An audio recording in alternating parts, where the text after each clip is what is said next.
8 juin 96. Un cadavre est arraché de sa tombe, une croix enfoncée à l'envers dans sa poitrine. Les profanations se multiplient, elles sont commises par de jeunes satanistes fans de hard rock. Le 10 juin, 5 adolescents sont arrêtés à Toulon. Le 20 décembre 96, c'est le corps du père Hull que les gendarmes découvrent à Kingersheim en Alsace. Le prêtre a reçu 33 coups de couteau. L'adolescent meurtrier, David Obderhoff, est un ami des profanateurs de Toulon. L'un d'entre eux, Anthony, était à Kingersheim le soir du meurtre. En Alsace, le meurtrier du prêtre n'a pas encore été jugé. À Toulon, les parents des profanateurs ne comprennent toujours pas ce qui est arrivé à leurs enfants.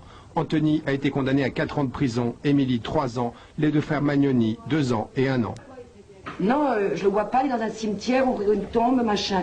Il y a quelque chose qui les a poussés. Quoi? Le pourquoi? On ne sait pas. On ne sait pas. Personne ne nous l'a dit le pourquoi. Faire ça, je ne m'explique pas. Je ne rêve pas. Ils ont été peut-être influencés par quelqu'un, si vous pensez par quelqu'un, mais par qui? Personne ne le dira jamais. Ça restera toujours un secret, ça. Le meurtrier du père Hull, comme les profanateurs, se prétendent satanistes et fans de death metal, littéralement le hard rock de la mort, une mode suivie par des milliers de jeunes en France. Ici, à Nice, un petit groupe de fans. Là, le titre de la chanson, c'est Bloodshed, ça veut dire ensanglanté. Ça parle d'une petite fille qui est misanthrope, qui supportait personne, et ça se passe dans une maison. Et la nuit, pendant que tout le monde dort, elle bute ses 2 frères, dont un bébé, elle enterre dans son berceau. Son autre frère, il lui ampute les bras et les jambes. Il y a le pain au plafond. Pour eux, cette musique est un rituel mystique et occulte, une véritable philosophie qui guide leur existence. Je pense qu'actuellement, on peut appeler ça étudiant dans l'occultisme, et je commencerai à devenir initié du moment où je retrouve un maître. Enfin, du moins, le maître m'aura trouvé. Et les maîtres sont là, des maîtres qui distillent une imagerie nazie et raciste, satanisme et extrême droite, une union sur laquelle le sociologue Paul Ariès, spécialiste des religions, vient de sortir un livre. Je crois qu'effectivement, il y a une connivence entre, d'une part, ces milieux d'extrême droite et d'autre part, les réseaux satanistes. C'est finalement un même fond commun anti-égalitaire, donc une sorte de culte du surhomme. Pour eux, la société est pourrie. Mais il faut aller jusqu'au bout de cette pourriture. C'est-à-dire qu'il faut détruire au maximum la société. Il faut que le mal se fasse pour qu'enfin on ait une bonne société.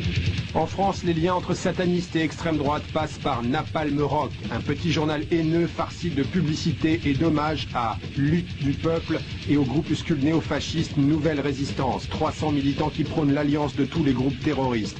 Un groupuscule dirigé par Christian Boucher. Boucher que nous avons retrouvé ici en Belgique au mois d'août 96 dans une manifestation du Vlaams Blok. Il était l'invité d'honneur d'une commémoration de nostalgique du Grand Reich allemand.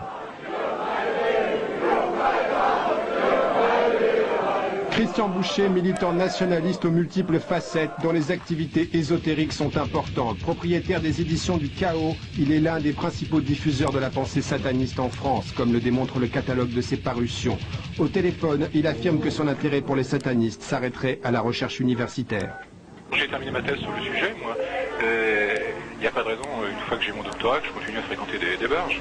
Pourtant, ce document, une convocation à une cérémonie luciférienne, démontre qu'il est bien le grand maître de l'Ordo Templi Orientis et que le réunion de cette petite secte luciférienne se tenait à son domicile. Nicolas, ancien compagnon d'armes, révèle une stratégie d'infiltration.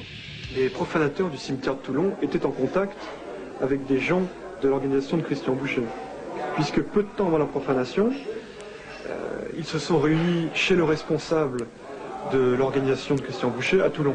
Christian Boucher a développé une stratégie qu'il a nommée la stratégie des méta-réseaux, donc qui consistait à placer un membre de Nouvelle Résistance dans le maximum d'organisations à caractère païenne ou ésotérique.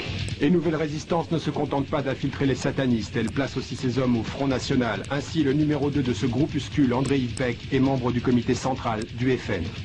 Un de nos dirigeants s'est retrouvé engagé à la mairie d'Orange comme l'équivalent d'un chef de cabinet. Bon. André-Yves Beck, oui. La mairie d'Orange, l'une des 4 mairies Front National du sud de la France. À Strasbourg, lors du congrès du parti, André-Yves Beck, flanqué de son garde du corps, fuyait nos caméras, refusant toute interview.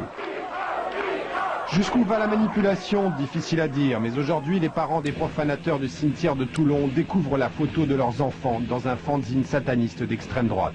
Et pourquoi il s'est perdu?